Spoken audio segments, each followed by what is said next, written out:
everybody says it takes like 5 years for anything to stick on radio. Like if you have a show, your name, anything that you're trying to push on the radio, you have to consistently try to brand it. It's like you don't move up unless somebody gets fired, quits, or dies. I've been on the radio for 8 years now. When I first got on, I was doing just holiday weekends. So then my second year, I moved up to like once a month, late night, Saturday nights. It was called Taking It to the Streets. The third year, we started this show. It was called Three the Hard Way. It was myself, Cass One, and Big Ben. We brought the idea to the bosses just to kind of find a way for us to get more time on the radio. So we figured instead of being on once a month, how about we all get on the same show? And it was the first time in New York City radio history that 3 DJs were on the same show. And it was cool because it was competitive because we all like took an hour and just went in.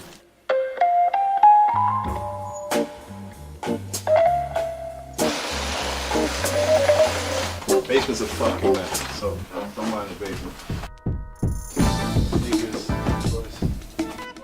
I have all my old Polo shit in there.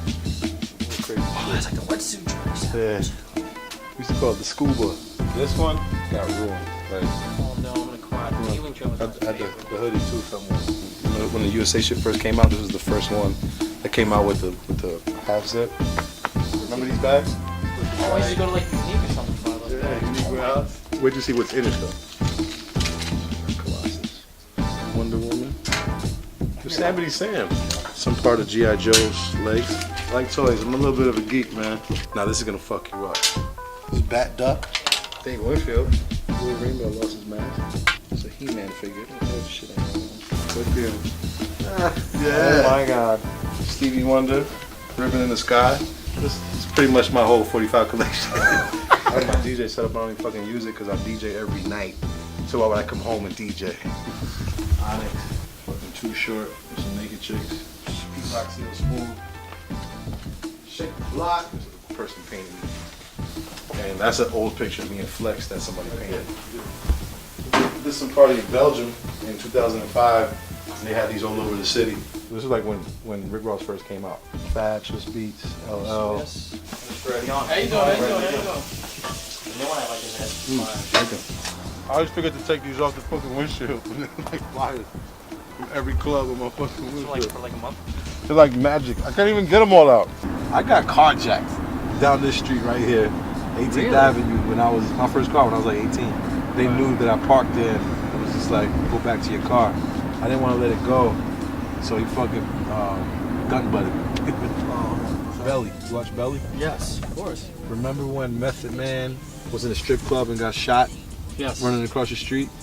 That used to be the strip club, the Papa John's. It was called World Paradise. And his car was parked, the Lexus was parked in this lot.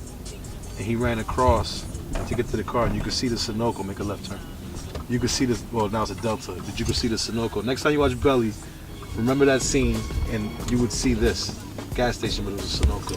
Oh man. And this used to be called World Paradise. I grew up a block from here, and I had a strip club on every corner of that surrounded me. So I grew up in the strip clubs. Those strip clubs when I was 15. Now you DJ then. Yeah, man. Like, I lived on that side, and my friends lived on this side, so I would just walk through the park to go see them. Or sometimes we just meet in the middle and sit on the step, you know, drinking beer, or like, you know, smoking a fat one. We sit all night and just talk shit, you know. It's not the safest place to be, I guess, but I grew up here, so it doesn't really bother me. On any given night, there'd be a car on fire, like in the pond. My first turntable, right? This kid told me he had a turntable. He said, "What do you have for it?" Because we never like traded money; we traded stuff. So I gave him 2 bicycle tires and a knife, and he gave me a turntable. The only time I usually come out here is like at nighttime, coming from a club or something. Like I'll just drive through to reminisce, drive past my old house or something. This bar has been here since I was born. The first person that ever broke into my house lived in that house. He was 15, I was 5. This kid named George, he was this Puerto Rican kid. We were the only 2 Spanish families that lived on the block. And in that window, he had Technique 1200s. My sister was 13 at the time. When she graduated 8th grade, she begged my parents to throw a party in the house. So we had like this basement party, and she knew I was into music when I was 10, so she was like, can you help me pick out some music? So we went to this local record store. We bought like 5 records.